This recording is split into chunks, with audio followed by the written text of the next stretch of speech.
Sometimes in trig, you're going to be given a right triangle where two sides are labeled and you're asked to find the missing angle. Like in this case, we have side BC is 12 units, side CA is 6.4 units, and we have this theta here.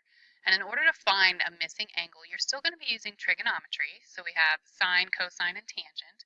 In this case, dealing with that theta, the side across from it, we know that as the opposite, right? And then we know the side directly next to it is the adjacent side. So we can label both of those. And we need to think about a trig function that relates the opposite and adjacent. And we know that that's tangent. So in SOHCAHTOA, we know opposite over adjacent. So in this case, the tangent of theta is equal to 12 over 6.4. Now, in order to get theta by itself, we're going to do something different because right now you're taking the tangent of theta. So it's not like you can just divide by tangent because tangent by itself isn't anything. It's a function of an angle. So in order to get that function to go away, we're actually going to take the inverse tangent of both sides. Okay, and that's a symbol that should show up on your calculator. Just kind of to, you know, attack something that I see commonly. Inverse tangent, just because you see that -1 like that, the inverse tangent of something like theta is not equal to 1 over tangent, right? We know 1 over tangent is actually cotangent of theta. So don't think of that -1 there as an exponent. It's just a symbol for the inverse of tangent. Okay, so just kind of a side note there.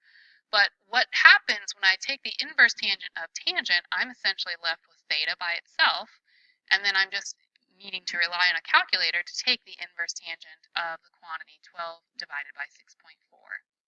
If we're looking for our answer to be in degrees, then your calculator needs to be in degree mode, so just keep that in mind. So we'll take a look at our calculator here. I just wanted to show you the tangent button right above it is where you have inverse tangent. So you're going to be hitting second tan, and that's going to give you the inverse tan, and we are doing what? 12 over, let me just double check, 12 over 6.4. So 12 divided by 6.4, we can close those parentheses. The mode that I'm in right now is degrees, so I know that my answer is going to be in degrees when I hit enter.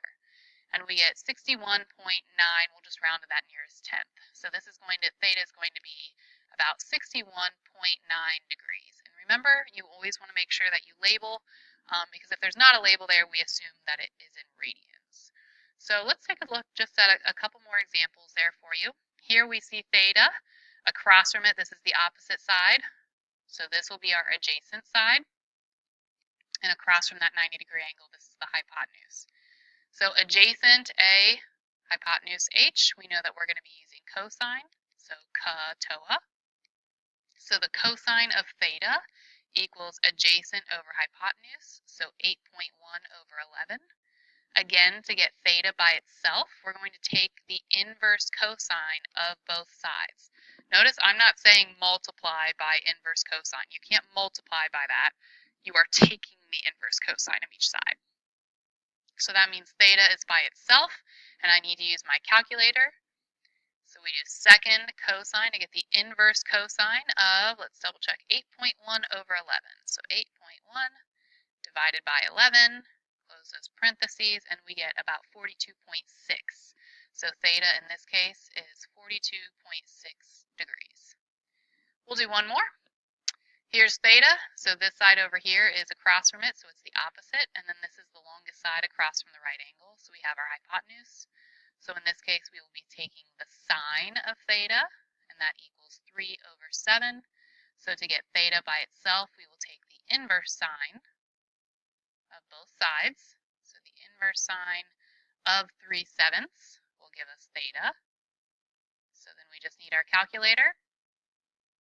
The inverse sine of 3/7, and we get about 25.4. So in this case, theta is approximately 25.4 degrees.